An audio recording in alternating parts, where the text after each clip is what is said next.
शेवग्याच्या भाजीची चव तुम्ही कधीच विसरणार नाही. अशी चमचमीत भाजी आज आपण करणार आहोत. न खाणारे पण आवडीने खातील. या भाजीत एवढे प्रोटीन आहे की केसांसाठी, चेहऱ्यांसाठी ही भाजी खाणे खूपच चांगले आहे. चला तर मग शेवग्याची शेंग स्वच्छ धुवून घ्यायची आणि 3 इंचाचे तुकडे करून शेंगाची साल अशी काढून घ्यायची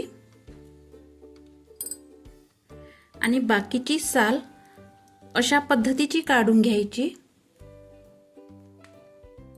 आता एक टोमॅटो कापून मिक्सर पॉट मध्ये घालायचा.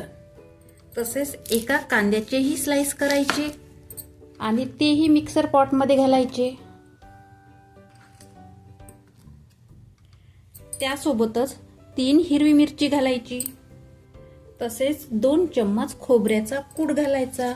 तुम्ही यामध्ये खोबरे सुद्धा घालू शकता. आता मिक्सरला फिरून याची बारीक पेस्ट करून घेऊ. आता गॅसवर कढई ठेवून कढईत पाणी घालायचं. पाण्यात मीठ घालायचं आणि शेंगा घालून उकडून घ्यायच्या. आता शेंग उकडून झाली की काढून घ्यायची. आता त्याच कढईत घालायचं तेल. तेलात घालायची थोडीशी मोहरी, थोडंसं जिरं आणि मिक्सरला फिरवलेली कांदा टमाटरची पेस्ट, 1 चम्मच लसूण अद्रक पेस्ट आणि हळद, तिखट, मीठ आणि जे काही मसाले आहेत ते घालून खमंग फोडणी द्यायची. बघा, धनेपूड घालायचं, जिरापूड घालायचं, मिक्स करायचं. सविस्तर रेसिपी लागत असेल ना तर ज्योती हेल्दी आहार सर्च करा.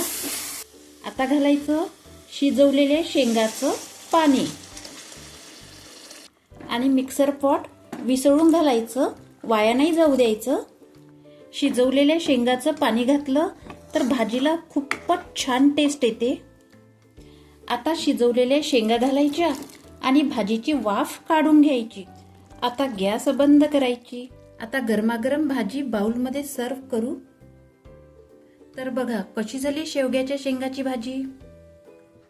तर अशा चमचमीत रेसिपीसाठी ज्योती हेल्दी आहारला सबस्क्राईब करा. पुन्हा भेटूया नवीन रेसिपी बरोबर. तोपर्यंत बाय बाय.